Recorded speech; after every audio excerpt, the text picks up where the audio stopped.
and to the republic for which it stands, one nation, under God, indivisible, with liberty and justice for all. In honor to the flag, I pledge allegiance to the republic, one state, under God, one and indivisible.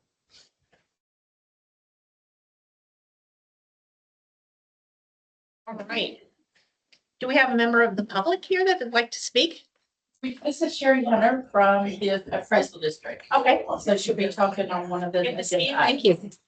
All righty. Adjustments, any? No? No. Happy dinner. Sorry about that. Do I have a motion to approve the consent agenda? Motion. Second, Second. all in favor, say aye. Aye.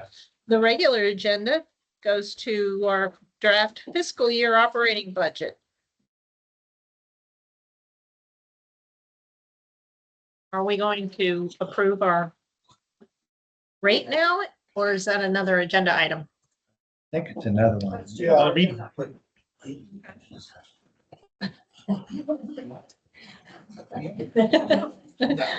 Oh, sorry. We're at item 9. Review district's draft fiscal year operating budget. Outstanding. Like your face. All right. Budget documents that we'll talk about. First page, just a summary of kind of what goes into it.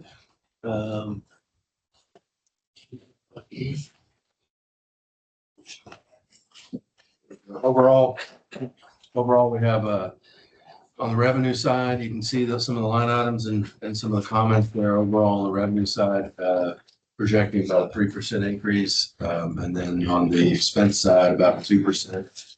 You can see some plus and minuses. What goes into kind of the bigger movers of the budget is on the backside, the 10. That's really kind of where the day-to-day work gets put in. We have a little bit of engineering in there for the phase 3 of the sanitary sewer project. And as you can see on 5300.09, significant drop in that budget item. That's related to that particular project, phase 3 sanitary sewer project. So what we did was take the construction out because we expect that to, after the engineering's done this coming year, we'll do construction the following year. So some of that 172 there, not all of that, but about 140 or 50 will likely come back in 2028 budget to complete that construction project. As you can see on the large ditch side, that budget is also projected to decrease due to all the work that we've been doing this year. So we've mentioned to the MUDs that it was about probably 12, 18 months, maybe 24 months to complete all the heavy lifting on all the initial projects that needed to be completed from, the failing pipe and such. And that's what we've been working on this year. So that part of the budget is going down. And overall, a 9% decrease on expenditures on those types of projects. I will say one thing that we have a significant drainage project that we're going to be going forward on. As we discussed before, you had some bond funds from the previous bond issue that were specifically required for drainage, and we're able to utilize those instead of affecting your budget. In particular, it's on a ditch off Research Forest west of Branch Crossing. So as you're going, it's on the south side of the road. If you're familiar with that area, you're driving much, and you're driving into the woodlands from Honey or from Research Forest. I mean, from 2978. Egypt Lane. Yeah, Egypt Lane. There's 2 ditches you'll see going south. we talked about this last. We have. So one looks fairly reasonable, clean, looks like water's going through, and the other one looks like it's a forest in the middle. That's the one we're talking about, the north side of Research. And the plan South is side of That's Research. the south side. So it's a two-phase approach. One, the first phase, which we have budget in this year's budget to, and they're starting today or tomorrow, is to go into the center and just cut out all that junk that's in the middle. We feel like the bigger project is probably $500,000 or more, could be. But we want to basically cut out the center, pull out some of that debris, and then have the engineers go in and do a survey of that clean out to identify how far away we are from the original design concept of that project. Because ultimately, we want to get that ditch back to the way that it was designed. Because if you go where you can't see it from research, but if you go to I think it's Alder Bridge, down it curves, and then those two ditches that I just mentioned, they join together around the corner. And that whole ditch about halfway down is really silted in pretty heavily. And so that, just to excavate that siltation and haul it off, is a significant project. And so before we jump into that project, we want to clean out the center of the ditch and do some surveying to identify really how big of a project that is. Because projects like this to desilt, well, any excavation is once you put it in a dump truck and haul it away, it gets really expensive. Yeah. So we want to see what that is, assess it with the engineers looking at it, and then we can come back to you with recommendations on the bigger project. But initially getting that cleaned out there in the center line. You also notice right there on the north side of Research, right now, the county is actually formed up. What it looks like is they're going to do some slope paving to channelize that flow along the roadside ditch on the north side of the same area. You can see it right now. They're about to pour it. Because that water that's coming from the north, from those woods, it's just eroded all of that bank right there at that culvert crossing that then ties to the ditch that I just It mentioned. seems like the county didn't do a good job of engineering the whole thing in the first place. Or is that not a true statement? I don't know that that's a true statement. It sounds like a lot of that construction on 1488 probably has a lot to do with it. People have said that. I don't believe that's the case because they all had to put detention in when they put their development in. And so there's a detention pond right behind those trees or just up in there. If you look in the area, you can see it. And all those developments up there would have put it in their own detention ponds. So I don't see that as being, but the natural flow coming off of that forest is definitely causing an issue as it just comes through the natural drainage. So right now, we're just talking about desilting. Then the next project is to, Just the center line. It won't be heavy excavation and haul off because that's a bigger project. This is about $80,000 roughly. And that's in this year's budget that we can accomplish that with. Sounds like we have vegetation issues, so, because I've looked down that. Yep. And you can, it's like a forest, It you're is. right. Yep. And if you look at it's the ditch just west of there, it looks different. Well, they both should look similar. I mean, that one's not perfect, but it's a lot better than this one. So. when you say the county is redirecting some of the water eastbound? No. Across the street, there's box culverts that connect the north side of Research to the south side. And on the north side, that's where they have to close the road in the big floods. And The south side doesn't have to close? Mhm. Okay, so that's inbound to the Woodlands, the south Yes, side. Yeah, outbound. So on the heavier floods, outbound, they'll go up to Branch Crossing and put closings there, which is my way home, but you can't get past it. So you got to divert to get around over to 178. But yes, they're doing some work on the north side of the road right away in the roadside ditch. We're talking about the main ditch that then basically the water flows east to west, hits those box culverts, goes under the road and into the ditch I'm talking about, which continues on south. So have we had any houses flood? From the road, from Research Sport. Well, Yeah, there's no real houses in that. So there's no threat to the houses, basically. I haven't analyzed specific houses in that immediate area. But there's tons of houses on the south side. It's only going to get worse for sure because if you go down to Alder Bridge, it's really silted in down there. I think there are 8 by 10 boxes. There's 4 of them south where that ditch connects to the other ditch. And those are all pretty heavily silted in. So are our guys to rip out the center line trees and whatnot? Our contractor that we use for that, we We're don't have not using the guys that we hired? we don't have the construction equipment big enough for that. No, we've utilized, a particular contractor, for most of the work that you've seen us do this year on all the pipe stuff, because they have big excavators, things that we don't have. So they're gonna do the initial clean out, and then we'll have the surveyors come in and survey what they've done, so we can assess how to tackle the rest. So are any other MUDs going to participate in this? No, that's just your ditch. It sounds like a mobility issue. It sounds like the one we've been talking about for years, right? Yeah. No, this is well west of that project. Yeah, that doesn't affect the. Well, what- project. I think for years we have been talking about, and this goes back to the drainage task force. That area of research has long been a subject. We've known that it floods. And it was a meeting where Jim Stinson asked Charlie Riley to fix it, and he had no interest at the time.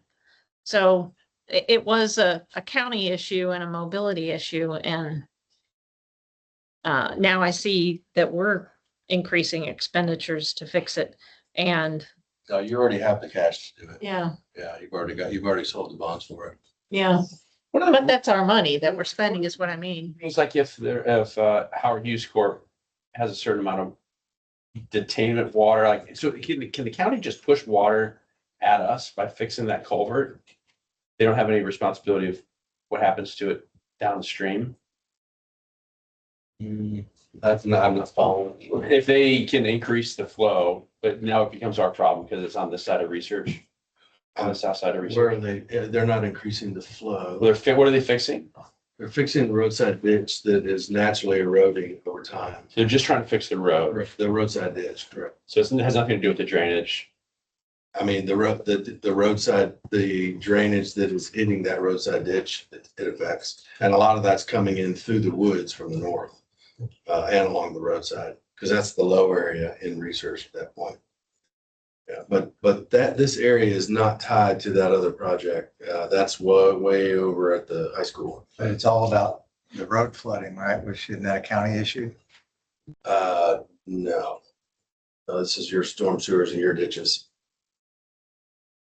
But it's That not, ditch not is affecting any houses, just the road being impassable. It's affecting the operation of that ditch. That ditch is not operating as it was designed to do currently. So we're not going to expand the size of the box culvert at this point. You're just desilting the main channel. Correct. Okay. So If we find, once we do that, water starts to, get out of there because it's a swamp, and we identify that there's any siltation in those boxes, we'll certainly take a look at cleaning those out, for sure, as part of this, or as part of the bigger project. If we can do it as part of this, that'd be great. I don't know what we're gonna find because it's all underwater right now. It just holds water Yeah. because of the siltation that's downstream in that ditch. Well, I know I've just said it a few minutes ago, but maybe the county did design it properly. But I don't want us to get into redesigning the box culvert or anything. I think it's their responsibility, and we chose not to do anything on this project in previous years because we looked at it and said it's a mobility issue. Never looked at it. I don't know what you're referring to. We're not messing with the box culverts Okay. or the sizing of it or anything like that. Okay. Yeah, we're addressing mud 47 ditch. That's All right. travels south from Research Forest. All right. Thank you for going over. So that's not in here because this is your operating budget and those are bond funds that you have, that you sold years ago. So, What were those bonds? 2017 bonds. I'd be lying. It's been too long. I can't remember. You can probably look it up. But is it Yeah, the same it's- bond for Yeah. 6.9 million with the, Yeah, it was a combination bond for district drainage projects and the development project. And it can only be used for drainage projects. So I thought this was a really good usage of it. Mhm. 2020 bond, par amount, $6,865,000. Sold at a net effective interest rate of 1.50%. So Wow. selling bonds in 2020 was a good year to do it. Yeah. Okay. Do we have any more questions on the operating budget? I did want to point out one more thing on it. Back on the front page, the Bear Branch line item towards the bottom, 421 and change. You are a contractor participant in the Bear Branch maintenance. There are 5 districts that are not. If you recall, I was able to get the other 5 to participate. And now it comes to just over 1.2 million. And so if you recall, late last fall, Estrella showed you kind of what the potential shortfall would be. And that's kind of when we got the other MUDs to participate in the eventual project. In the budget, the Bear Branch Dam budget that you saw last month and approving this month, there was a $1.5 million line item in there that is needed for this next fiscal year. What we've identified is the 1.2, just over 1.2 million that's pledged from the non-participants. We're going to take that off the top and have that in their budgets. And then the remainder of, it's about just under, I think, 300,000 or something like that will be then shared across the contracted participants. So that deducts your share for the 1.5. And then going forward, once the project is identified as to, whether you do the regular replacement or the other options that we'll hear about, from the engineer, that'll kind of determine what additional funds are needed in the future, but we don't know that at this point. So we put that line item in your budget to cover that portion. Good. No approval for this tonight, just review, and we will bring it back to you. We'll be talking about tax rate here in a minute. That, whatever you decide on that, will essentially dictate, the finalization of this. Okay. On the revenue side, on the tax side. Okay, that brings us to the Montgomery County Appraisal District. Do you have a presentation? Sherry Hunter, she's the chief appraiser. And you all had some questions about the budgets. This is gonna go over. About MCAT's budget. Okay. What Yes, did we? ma'am. I don't remember. Maybe. I don't remember what our questions were. Do you? The percentage of increase in reviewing it. Oh, And go back over to see if they could lower it, which they did. So. you mean their operating budget? Yes. Uh-huh. I noticed, speaking of valuations, that our valuation, well, our taxes rate is going down, but our valuation went up 3.5%. Or to have an effective tax rate that's going up that much is the proposal. Wow. But they did lower their proposed budget from 5.51 to 2.83.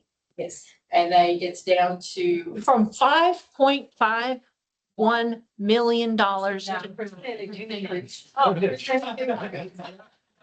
I was confused too. It's like, dang, I'll work on MUD 47's board. Wow. So, your share that you're saving is $331.40. It Beautiful. went from 20 million to 19 million. Uh-huh. Very good. So, How many staff members do you have working there? Well, we're currently budgeted for 111, but what our 2027 proposed budget is asking for an additional 16 team members. And of that, 9 of them are within our residential department because that's where we're seeing a lot of the growth. But 12 of those 16 members are appraisers because the county is constantly growing and we're doing a different game plan this year. What we're trying to do to make sure that we hit every area of the county, we're actually separating our division into quadrants of 4. So we're going to have 4 quadrants within the county so that we can always make sure that we have appraisers within each area to make sure that we are hitting every single school district, every single MUD district, every fire district. Because in the past, the way that we used to work our team, where we only had 100 employees and about 30 of them were the appraisal team, we had to work the county as a whole. So we were moving from one area to the next area.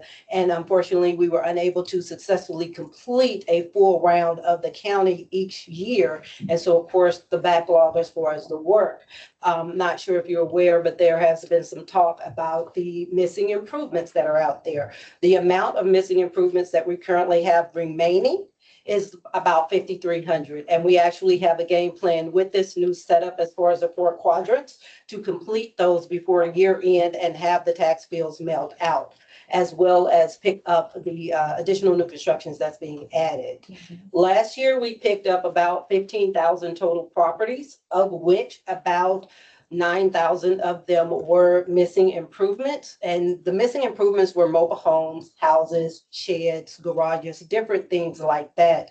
And so we did add those to the roll. And with the way that we have our team set up now, we are trying to circumvent that from happening in the future, making sure that we always have someone year round in the field, because our appraisal team has always moved from field season, which typically ends right around April. And then April, May, June, July, possibly into August, we're doing hearings. We're doing protest hearings because property owners are not happy with the values that have been applied to their property. And so they have that option to protest. Well, that same group that's picking up those homes is the same group that's handling those protest hearings, which means within the month that we're doing those hearings, no one is in the field actually picking up the new construction that is out there. With the game plan that we have in place now, we can keep appraisers out in the field year round to ensure that we're going to always stay on top of our improvements. And one of the things I would like to add also is that with the change in our proposed budget from the 5.51% to the 2.83%, it actually shows a slight reduction from what you paid into last year in the 2026 adopted budget, is what I noticed as well. So, and that's allowing us to be able to have an additional 16 new employees. Okay, beautiful. Yeah. Huh. I'm glad we came up with some questions so we can learn about. I got one more. So you have 15,000 new accounts that are on the roll for 26 that weren't on the roll for 25, right? Correct. What is that as far as those 15,000, as far as a percentage increase of accounts from last year? The percentage, I would have to get back with you Okay, on I'm that just curious if it's overall more or less percentage. than 2%, because it sounds like you might be having to do more with less. Oh, yes. But I would have to get back with you on that exact percentage amount, but yes. And when what we're seeing also when it comes to the permits, we're seeing anywhere between 10 and 13,000 permits being pulled that we have knowledge of, because not everybody pulls permits. So of course, a part of our process initially is to work those permits that we receive. And then at the same time, we have to do re-inspections of properties that we haven't visited in the past 3 years to make sure no changes have taken place. So we're doing double. Is that on all properties that you haven't seen in 3 years, or that's on new developments? All properties. So with the tax code, we are required to do a re-inspection every 3 years as far as making sure that our records are accurate. So that's a visit to a house, a business. It could be Industrial. It could be by aerials as well. So yes, we do utilize our aerial photography as well. And any of the entities that are a part of our budget actually has access to that aerial photography as well, free of charge. Yes. Very good. Thank you. Thanks for coming down here. Thanks. Thank you. Do we need to act? Nope. Receive financial advisor's recommendation. Good evening, David Wood with Cedar Creek Municipal Advisors. Happy to be here today to talk about your tax rate for the 2026 tax year. And to start the process, we go through each and every year to set our tax rate. Tonight is step one, where on the agenda is just to essentially, the action is to determine the proposed tax rate that goes into our notice of public hearing. Next month's meeting, step two, we'll conduct that public hearing and levy the tax for this tax year. But again, tonight, we're just deciding the rate that goes into that notice. The rate that goes into that notice is a maximum tax rate that we can levy next month when we have our public hearing and actually levy the tax rate. So we're not levying a tax tonight. We're just deciding on a maximum tax rate that we can levy next month. That said, our recommendation in your packet has some key information, a lot of which is from the appraisal district. Great to have the chief appraiser out tonight.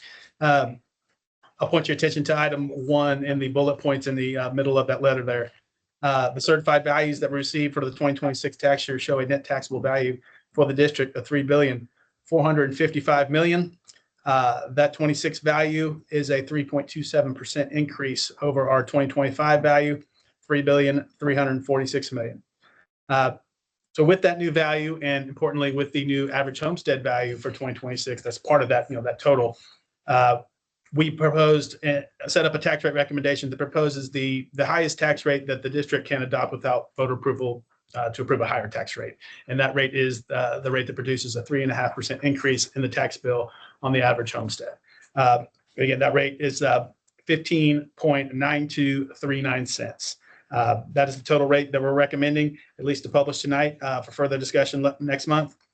It's a reduction in last year's total rate. So last year we levied 16.0684 cents. But again, recommending tonight a total tax rate of 15.9239 cents. Proposing that of that total rate, 4 cents go towards debt service. And the analysis of that proposed 4 cents is on the next page of the handout. That is our pro forma debt service cash flow for what's left of our bonds. When we sold that bond in 2020, we had a very, great market conditions, but also a very short structure on that 2020 bond issue. We have a final principal payment for those bonds in October of 2029. So we have this year to talk about a debt service tax rate and the 2 tax years following. And then after that, we won't have, the need to levy a debt service tax rate at all because all of our debt will be retired. Of course, assuming we don't issue any new bonds, which I'm not aware of any plans for. But in case, you'll notice that 4 cents towards the middle of the cash flow there on our new 2026 value at 99% tax collections generates about $1,368,000 in debt service tax revenue for our debt service obligations. Debt service obligations in calendar 2027 are $1,429,000. So the 4 cents, is less than the amount of principal and interest that we have to pay in total next year. And so we'll pull down on our debt service fund balance. But the pull down on that debt service fund balance is perfectly fine in this scenario because we have so little, debt service to pay, through the structure. So we could levy 4 cents this year, 4 cents next year, and then 2.5 cents. So the year after that, and then be done with our bond debt and the debt service tax rate. So something to consider as we manage our tax rate going forward is that at some point soon we're going to have 4 cents of tax rate that doesn't have a home, and we'll need to find a home for that tax rate. We'll reduce the total or apply it towards maintenance and operations. Speaking of maintenance and operations, the next page of our recommendation has 3 boxes. The top box has the detail on the revenues generated by our proposed M&O tax rate for 26 of 11.9239 cents. That proposed M&O rate generates around $4,079,000 in maintenance tax revenues for our operating budget. That $4,079,000, as you can see, is around $82,000 or so higher than the maintenance tax revenues that were in our fiscal 2026 budget and tax year 2025 tax levy. That 12.0684 cents on last year's value and 99% tax collections generated that $3,999,000. So yeah, a projected, slight increase in our maintenance tax revenues from last year. I will mention here the M&O tax rate to balance the budget that we have at 12.75 cents. That was based on a budget with a prior version of draft budget for 27 that had $15 million in operating expenditures, including a good, healthy amount of Bear Branch expenditures.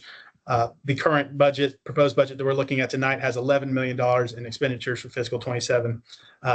Assuming there's $11 million of expenditures, the rate that's necessary to balance the budget is only 3.5 cents. So again, budgets are always, proposed budgets at least are always, evolving. And based on, the budget that we reviewed just a minute ago, 3.5 cents is the necessary M&O tax rate just to have our operating revenues equal our operating expenditures. Middle box, kind of, what's most important in driving our recommendation is the impact to the average homestead in the district. Last year, average homestead value was $436,000. That value, last year's tax rate equated to a tax bill on average for homesteads in the district of $702.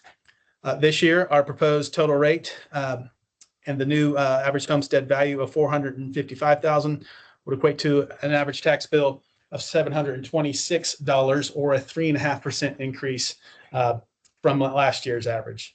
Of course, as we discussed before, as a developed district under the water code, the tax rate that produces a 3.5% increase in the tax bill on the average homestead is the highest tax rate that we can adopt without getting voter approval at an election to approve a higher tax rate. So again, that's the rationale, how we set up our proposed rate for consideration tonight. Bottom box has the detail behind some of those calculations that we do that I just mentioned under the water code. The mandatory tax election rate is the tax rate that if exceeded would require voter approval on the election. So, yeah, again, setting a maximum tonight, proposed maximum for next month's meeting consideration is 15.9239 cents. We do have some flexibility on the maintenance and operations side, and some debt service pennies that will be no longer needed at some point in the near future. All these things are up for consideration, but happy to answer any questions on that. Is it worth? I like low tax rates, but is it worth having some breathing room that if Bear Branch runs costs exceed expectations to keep a little bit extra money in the bank? Stay with the higher rate? Sounds like that would require voter approval, though. Am I hearing that? No, I mean, Am I hearing I'm talking about it would have to be a 15.9 Yeah, so you have this. to go to an election. Okay. Yeah, and I didn't mention that when I went through the budget earlier, but the expected beginning months of coverage from your current budget is 15.7 months of budget coverage reserved. And under this scenario, as proposed, that would push your months of coverage to 20.4 months with a cash amount of 13.7 in the bank. If Bear Branch Dam, we don't know what that's going to be, but what Ed presented last month was, there's a couple different design options that will be contemplated. If I think it was 14 million, if that option ends up being the way to go, then additional funds would be needed, and your share of those additional funds is about 2.5 million. Mm-hmm. So when you look at, cash here and you got a great reserve, what's not in that number is potential obligations for Bear Branch Dam. So some definitely, that's a good question. Something to consider for sure. And that amount is about 2.5 of that. Basically cash flowing over your surplus this year. Yeah. And have another 400 to spare and not touch your current. With the proposed. Correct. You wouldn't touch your current reserve. You basically use the cash flow off of this to pay for that expense and still have another 400,000 or so to increase your surplus or increase your reserve. But, y'all are in a great position. As David mentioned, you're coming up on paying off your debt soon. You are in a good shape on your reserves. So, the uniform, by and large, the uniform recommendation that districts are receiving is to go to that 3.5% limit to give districts flexibility because there's going to be river authority expenses, et cetera. But, you are in great shape. If you went to parity, is it really going to make a difference? It's not. And by parity, Brian, means the tax rate that equates to a flat tax bill for homesteads on average year over year. And that rate is 15.385 cents. So.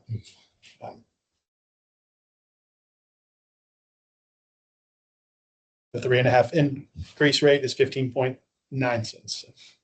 It's kind of a few tenths of 1 cent. Just to be clear, the 15.9 is the proposed new rate? It's the proposed rate and a recommendation here, and the one that results in a 3.5% increase in the tax bill for homesteads on average. Okay. Which seems like it accomplishes something. Yeah, Of what a you're little bit of breathing room. Yeah. Okay. Does anybody want to advocate for 15.385? Can we? And again, so this is just to publish. So, if y'all We want want to go with the maximum. correct. And then you'll Okay. talk next month about what do you actually end up adopting. So that's, Okay, that's when we have that debate. Correct. yeah, Okay. Correct. parity versus the Can you 15. publish that for next meeting? The newspapers? Yeah, Yeah. Muni takes care of that. It goes in the Courier. And then it also goes on your website. It goes on MCAT's website, it's at the county website, and then John pushes it out through social media as well. Yeah, and what I was mentioning a minute ago, if you have 13.7 there at 20 months, then you take 2.5 million out of that and your expenses are around 11, then you're going to be sitting right around 12 and a half months. So it'll go from 20 all the way down to 12 very quickly, which is still good. It's still a good spot to be in. Yeah, So. okay, well, for approval purposes, I'll make a motion to approve the 0.159239 to publish because it's maximum. And next month we can discuss the difference between that and the parity rate. Do I have a second? Second. All in favor, say aye. All right. Okay. Next is, well, it says means of providing such a notice. We've already discussed that, the newspaper and so on. Yeah. Okay. Number 12 is the SJRA report. Good evening. The Woodland Division monthly operating report starts in your packet on page 22. Month of July was hot, no major issues, no violations. Wanted to point out that the Almud meeting for the wastewater treatment facility number 1 evaluation is on September 1st. Anything else is in your packet, so if you have any questions. Yeah, I do. What about line breaks from dry ground? We had a line break, I think, yesterday. But I haven't gotten any details on it. I just seen an email that came through talking about it. But that's the only one that I'm aware of. Kind of curious if you see a pattern from some of the problem lines like Willis Parkway and all that that starts flaring up again. The one that I seen the email on wasn't AC water line. Oh, okay. Oh, really? Yeah. Yeah, if we have extended differences or swings in dry and wet, that's when you start seeing your breaks. So we get another few weeks of this September, I bet you'll start to see them across both systems. You're gonna start seeing, and we've had that in the past, in the last 3 years, is in September, there was an increase in breaks after a extended dry period, and then it starts to rain again, and so that soil is expanding and contracting, and that's what causes a lot of those breaks. So, sounds like there's already one. I don't think we've had one in the last few weeks. And then to add to the maintenance report, if you'll go to page 40, the Bear Branch monthly operating report is there for your review. Talking about things the crew has been doing. And then on page 41 and 42 is quick synopsis on the 2 capital tax projects. I'd be happy to answer any questions on those.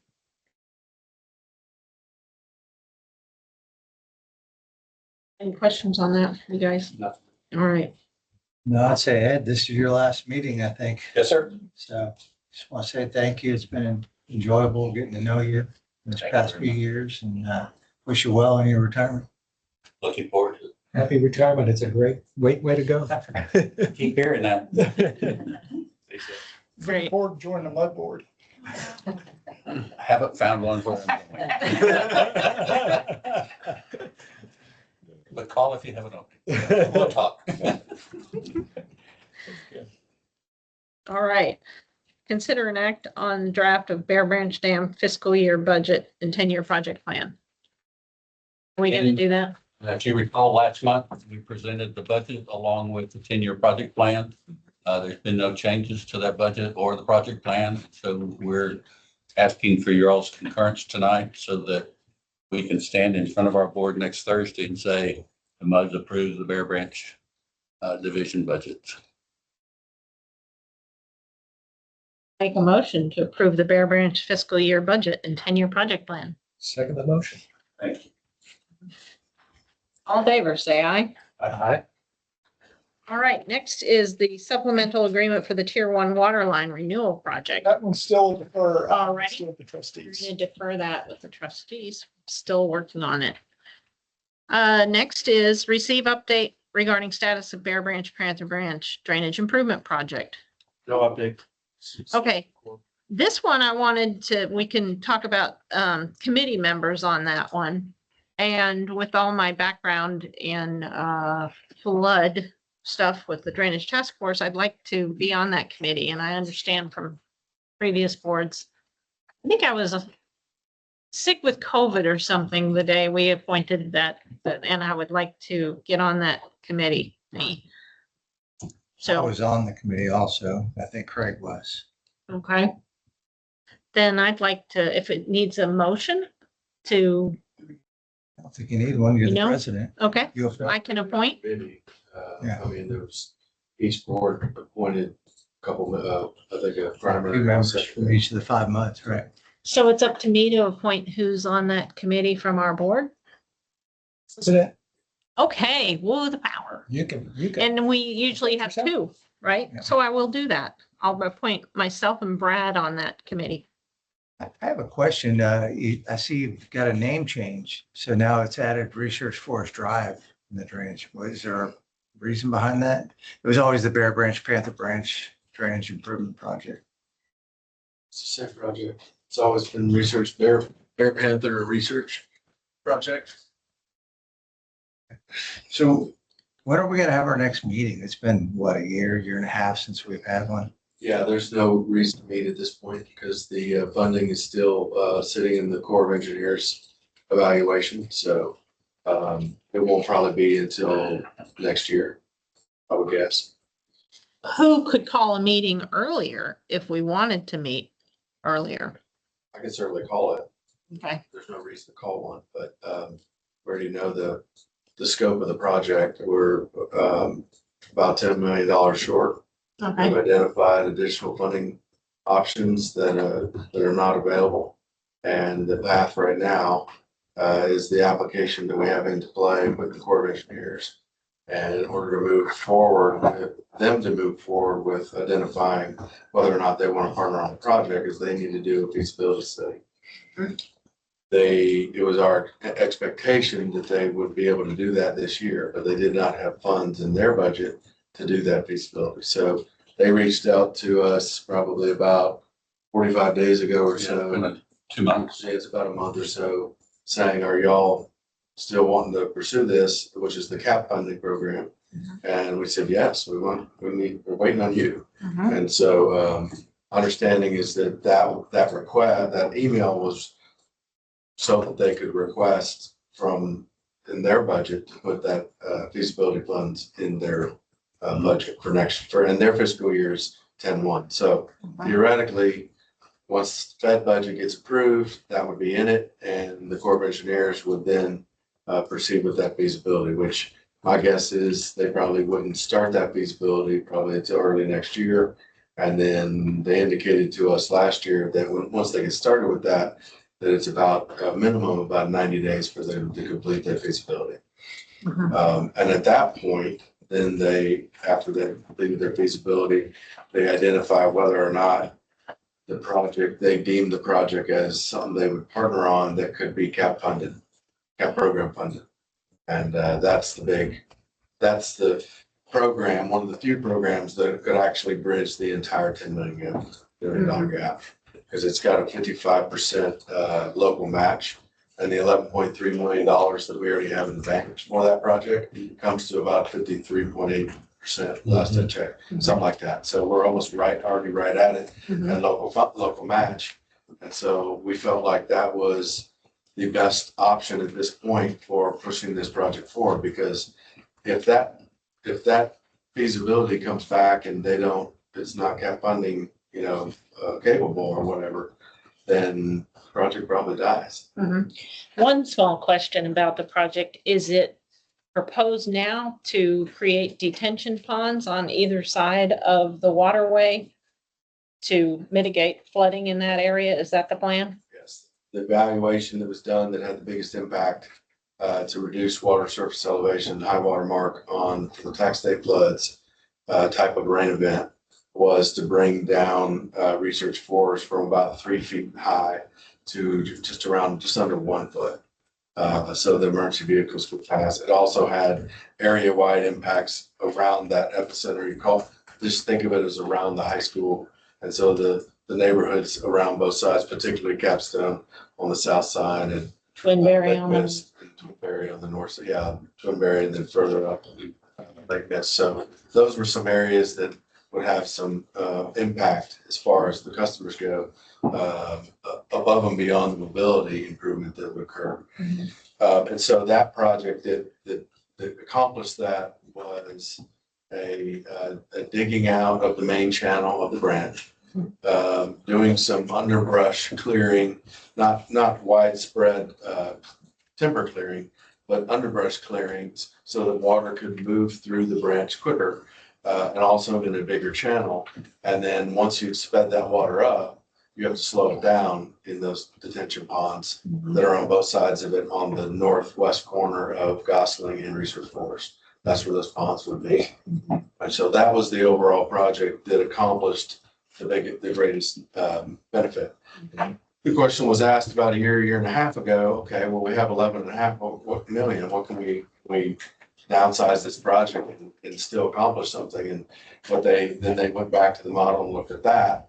And there wasn't enough water surface, high mark elevation drop to make it do any good on research. It was still 2.5 feet or. It's not worth spending just 11. You've got to go the full 20. So. Yeah, it doesn't solve anything. Yeah, so. Wow. that's- Thanks for that review. Very good. That's all I want to know. Very good. Thanks, Eric. We have 11.3 million in the bank. That was, and the last estimate was around 21, roughly. Mhm. And then change 22. So that's that delta we're short on right now. That's like 2023 numbers or something, right? True. It could change by now. That's It's gonna right. be more. Good point. All right.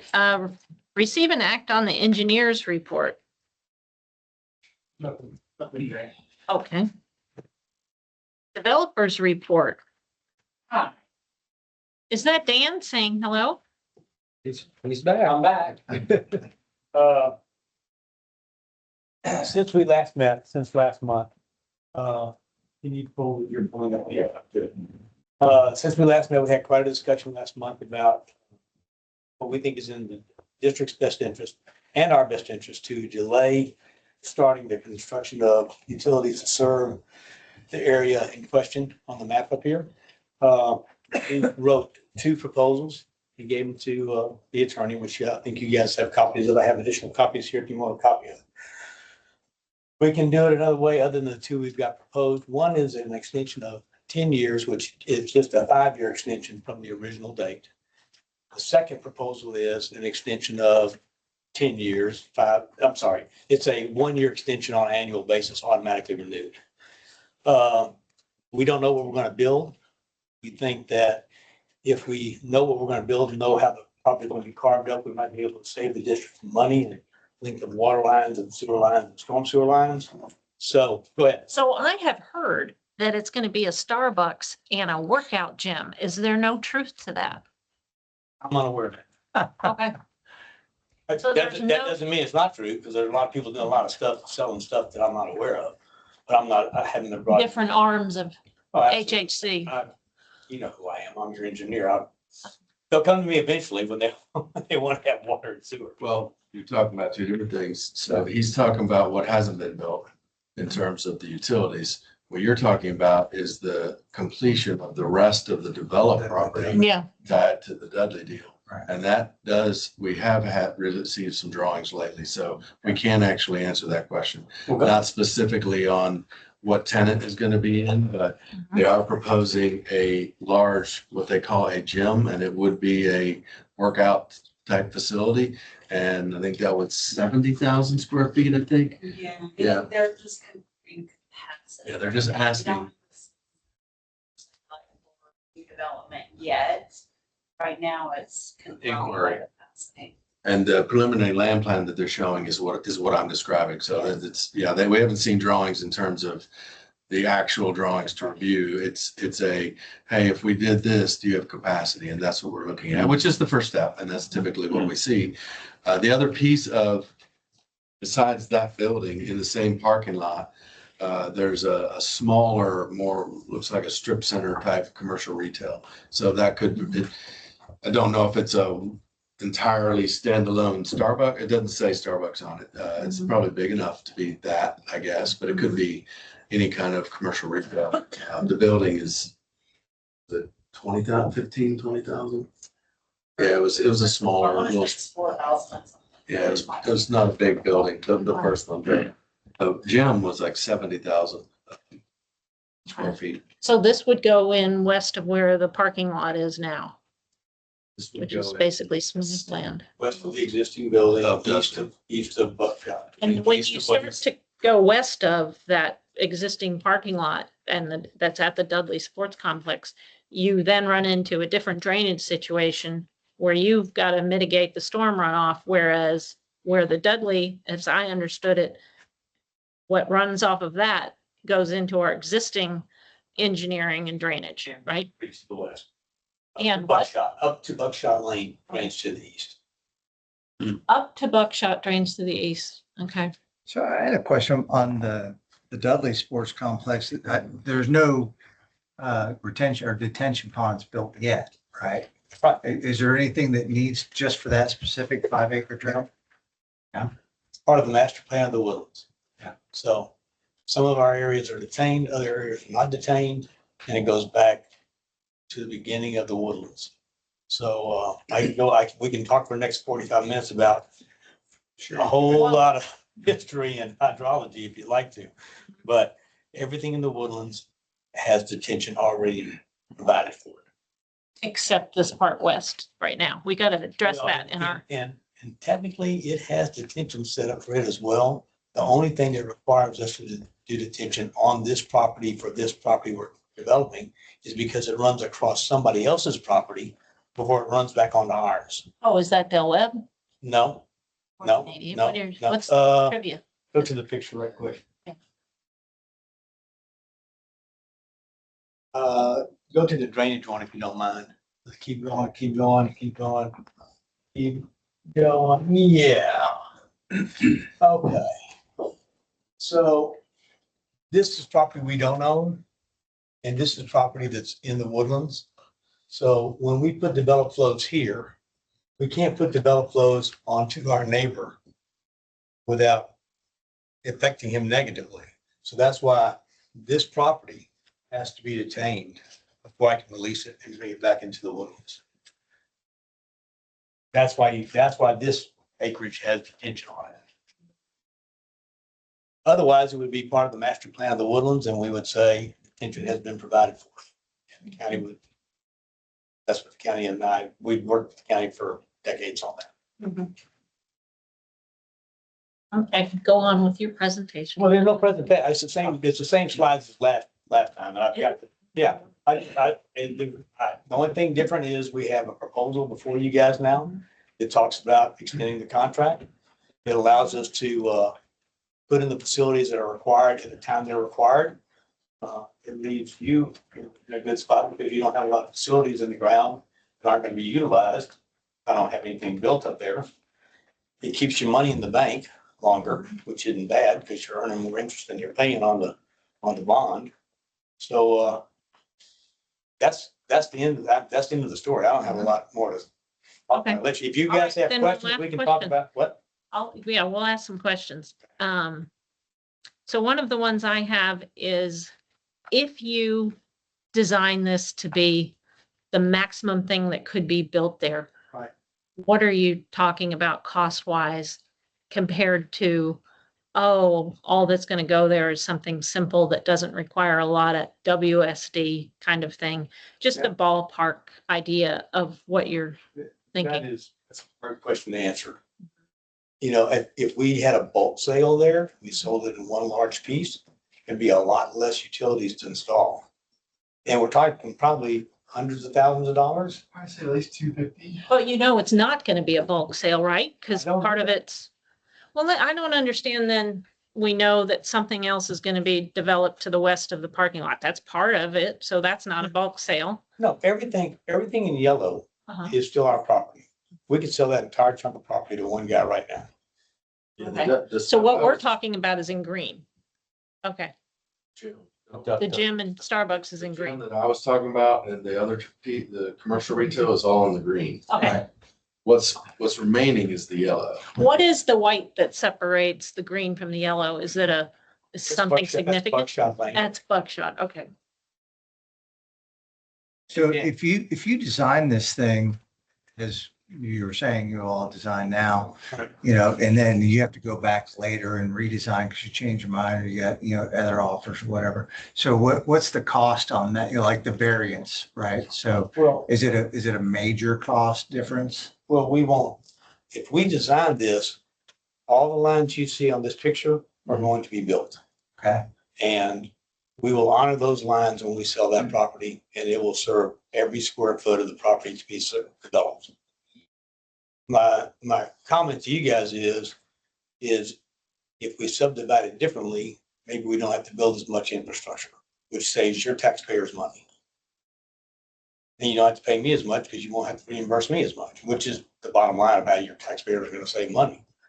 So that's why we came to you guys and said, he's going full bore on the plans right now. He'll have them out for bid here in a couple of months. And we'll come to you guys and say, we're ready to go to work and ready to build this thing. But it's not in anybody's best interest. It's certainly not in your taxpayers' best interest, in my opinion. But I think this whole thing is not in our taxpayers' best interest. I voted against it originally. Right. So I read this contract and it says I gotta sign the approvals and I just want to barf, really. I go there every day to visit those trees. It's all going down. It's a sad well, thing. let's talk about that a little bit. Okay? Yeah. Because without this deal being in place, we're in a hardship already because we're competing with people who are getting reimbursed for a lot more than just their WS can do. We want to put a quality product in your district. We want to have a high value for that area. We want to have our forest preserves. But without some district participation, then we have to change our economics. And it may not be as good as it could have been if we all participate together. That's the relationship we've had for decades. Yeah. But What kind of an area, what more do developers get than WS&D? I mean, I'm parks. Mhm. that's who we're competing against right now. Mhm. And those are other mods that are up there on 1488 doing that. I can't speak to anything specific, okay? But I know that all the MUDs that have been created in the last 5 years, your MUD has these powers as well, okay? So when the state gave correct me when I start speaking out of school, Brian, okay? So y'all do have the powers, but those have never been exercised and there's not bond authorization that's been obtained. But Dan is right. I mean, all new development, it's standard operating procedure, new districts, they've got all this additional bonding capacity and that does improve the economics. And they're not doing buffers and all that. That's So- where I guess where I stand is what MUD 47 brings to the table is we're mature and we've got value. We've got a lot of affluent residents, and anybody that would put a development on our land there gets great sewer service and water service thanks to SJRA and us. And I can see it at the beginning of a MUD, but this is very much tougher for me. I did prepare some questions and then eventually, I have questions of Brian as well. And I was contemplating a closed session. Sure. Anyway, let me see, because I've typed up some stuff here. I was curious more, I believe that you used more detail in describing the detention structure when you met with me and Brad. And I was hopeful that you could go into detail on that and what it would look like. That, you just recently described that you have to. This is a preliminary plan that we did. This is what you guys saw at the meeting that I had with you independently. We are working our hardest to move all that detention to the north side of the creek, so we don't have to take down the trees. But we'll have a large buffer next to any residential area in any circumstance. Very good. What is a large, 10 feet? No, like 80 feet. Wow. I mean, if you're a resident down there, you shouldn't during construction, you're gonna see stuff happening, but after construction's over, it's still gonna look like a forest to the north. So if you were going to just curious, if you were going to redesign and do something completely different, how much, obviously, if you're not going to put as much water sewer drainage in, that's the one thing, but what are some of the other things that it could be? Well, you that- could that- reduce that are the realistic. you could reduce the size of your detention pond. Yeah. Depending on what the surface cover is gonna be on that land up there. He's assumed, worst case scenario, he's assumed a lot of parking lots. Maybe there's gonna be some other type of facility that will not require that much hard space. And that would allow us to build a smaller retention pond and less capital be spent and or reimbursed. And there's a sliver on the far left that is not part of 47, right? That is correct. Who owns that? Or I'm sorry, who's the utility? We own the property. It's, in our original proposal, it was our intent to have that annexed into the mud. We haven't approached the city of Conroe right yet because they're going through a lot of issues at the city of Conroe. But it would be our intent to include all of that area in your mud so that you can have full access to the taxes that are going to be generated from it. If you don't approach Conroe, then you're Oh, paying. we are going to approach Conroe. If they decline, I don't think we've had great success in the past, shifting land. We think that will happen in this case as well. I cannot guarantee it, but I believe it will happen. So that drainage ditch on that picture Yeah. is Panther Branch, right? Yeah. Is it Bear Branch? Is it a Carlton Branch? Alden Branch? Alden Branch. So Alden Branch must lead to one of the ones I've already mentioned. Yeah. That's where I'm going. And then it leads to what we were talking about with the Corps of Engineers and all of that. So we're adding more water to that area, right? Or you're saying your detention ponds are gonna hold it all back Well, and they're not gonna that's- overfill. Let's kind of get kind of engineering-y. I'll try. So concrete sheds more water. Mhm. You have to detain the water. You can't increase the flow rate across the people downstream. But the amount of water that crosses downstream will increase because there's more water generated as a result of there not being grass where there's concrete now. Mhm. So you can increase the amount of water, but you can't increase the flow rate, which is what a detention pond is designed to do. Okay, so you're gonna send more, but you're gonna slow it down. It has to be equal to or less than what it was to begin with, because you cannot raise the water surface on your downstream neighbors. Okay. All right. Does anybody else have any other questions? Is any of this area in the 500 or 100-year floodplain? Yes, Okay. it is depicted on that picture right there. Oh, where? The two squiggly line, Detention shelf, those are your, this is the stream, uh-huh. this is the floodway. Floodway, 100-year floodplain, 500-year floodplain.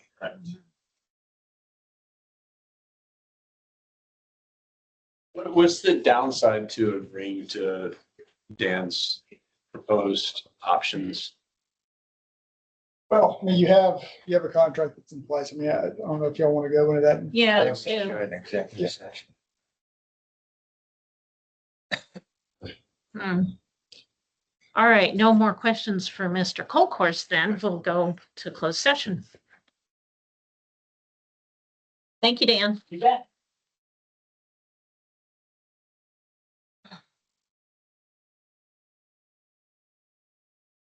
Happy to answer any additional questions if you come up with something. All right. Thank you. So let's move to closed session. Do you want to do that and Yeah. knock out the rest of the stuff and then? I'd like to do it now, but I guess we could get everyone else home. Okay, we won't do it now. Forget it. I was like, why is everybody staying here? I want to continue talking about it, but all right, I get your point. So you're gonna move to 20 and This- 21? I hate this project. Anyway, Nothing under item 19. Just a reminder, if you haven't done your cyber training, deadline on that's the end of the month. okay. And then we have pay application. Number 7, we talked about last month, but this is, we didn't have an agenda item, so we're putting an agenda item to ratify that. Passment number 7, as we talked about last month, was in the amount of $244,663, of which Mud 47 share was $11,400. So I need motion of approval of that passment number 7. So moved. Second, Second. all in favor, say aye. Aye. All right. Also pay estimate number 8. However, Mud 47 does not have any work done now, so no action there. Okay. Who are our reps on the community working group? Next item. It was me and then you're the Okay. alternate. All right. I'm willing with all the other stuff I'm on to Okay, would give someone that else, up if you'd like to. would one of you like to be in the community working group? What is that? It is a public relations kind of thing that John Geiger pretty much runs with a consultant. And what's that? Yeah, I wouldn't say I run it. I'm involved. You're involved very much. So it's a public relations. It's how are we going to educate the public about our infrastructure needs and how are we going to pay for them? And then maybe other things like, are we ever going to put it out on the website, the great work that HDR did and the successes that we saw there? That's one of the things that I'm waiting on from that group. So How often does the group meet? very rarely now. Every so many months, yeah. Yeah, lately, yeah, it's kind of, I wouldn't say on hold, but we wanted to make sure that we're not meeting just to meet. And so one of the things that we looked at was once we started getting into projects, there was probably 3 or 4 meetings just to get the group set up, understand what their role was, that type of thing. And then we really started rolling into projects, recognizing that we still don't quite have clarity on the direction forward on the water lines and sewer treatment plant. And that's kind of what everybody wants to hear about. So once we have clarity, more clarity on those two, that's where I think this really starts to ramp up again. Because it's made up of MUD directors, those association members, community leaders, business leaders from the community. And the idea is that we would share information on what the MUDs are doing with this group. And then that group would be able to communicate that information out to their neighbors, get feedback, bring feedback, send out feedback, bring feedback in. And that would help the overall campaign to align whatever the messaging is going forward, to identify information gaps with the community. If you go out to your neighbor and you start talking about it and you quickly recognize that, oh, man, there's some gaps here that we as an organization need to close those gaps. That information would come back to the CWG and we would talk about, okay, what are our information gaps? And then content would be built to, help bridge those gaps. So it's just kind of a flow of information between the MUDs and the community. We told you. You see, we're kind of looking at you. You'll do it? I'll volunteer. All right. We'll have Rick on that. I don't think I'm sold, but I will, I'll do it. All right, thank you. The GM report. Okay, GM report starts on page 81. There it is. You can see 81, 82, the active projects that we have, new and redevelopment projects, about 201 of those, with 28 inspections and 1,800 work orders that we went through this last month. On page 83 and 84 and 85, you can see a bunch of ditch work in and around the ditches that we've been doing. You had some of it. Y'all didn't have a whole lot this year to do, but you had some of it. You can read a lot of the other information on page 88. We included some staff anniversaries, Josh at 10 years and Tori at 6. Some birthdays there as well. I did want to note that you heard earlier that the All MUDs meeting for the treatment plant is on September 1. So that's moving forward. And then in your packet here, starting on, I think, page 44, is a copy of the GRP Global Amendment that's been, and this is the document that would be the votable document, which is due in December. So there's nothing on the agenda for us to talk about this tonight, but it came in last week and I wanted to get it in everyone's hands as soon as we could. So you can review it, look at it. We talked a little bit about the draft, months ago, but this is the version coming back to us that would be up for vote by the Woodlands Division. So theoretically, the MUDs would give direction to Chris and then Chris would put in a vote or not, either way. So Thanks for giving us lots of time to review. We got a lot of stuff to Yeah. review, so last minutes don't work too well, so thank you. Wanted to get it in everybody's hands as soon as I could. Thank you, Eric. So, yep. So with that, kick it to John. We have presents. Since we are still in our water conservation focus area, I brought you a Woodlands Water branded 5-minute shower timer. Expecting gold. Okay, next month, BO, no. We, we pass these out at outreach events. They're also included in our student water conservation education program that will be going out to all 5th grade students in the district this year, along with other water saving devices. There you go. Page 94 for your report. We have a video out from Source to Tap. It's an animated video that follows our water supply around in Lake Conroe and the path it takes to get to your tap. So it's about. Is that what's playing Yeah, it's behind you? about there. There is Okay. sound to it. You'll be seeing us push that out here next week or so. But you can QR it right now. It's on our homepage right now. Check that out.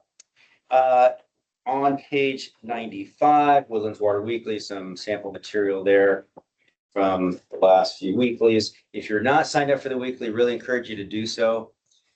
Lots of good information. It is a weekly lawn watering guide, as well as all that great information. And it also is a really good lens to the types of things we're communicating on a regular basis.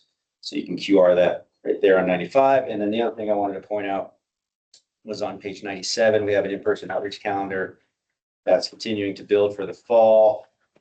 Note that first item there, the USGS presentation, state of our aquifer. So that's Jason Ramage with USGS.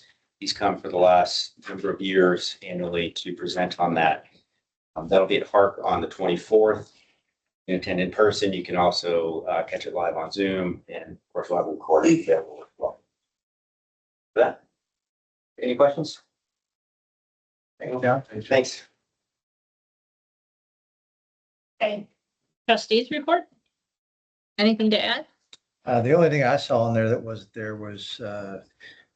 David Smith had made an engineering committee. I didn't see it listed on there. I saw you had the committee of the water loss committee report on there. You created a committee, Smith did. And Rick is on that committee. Engineering committee. Good. All right, then that brings us to closed session. All right,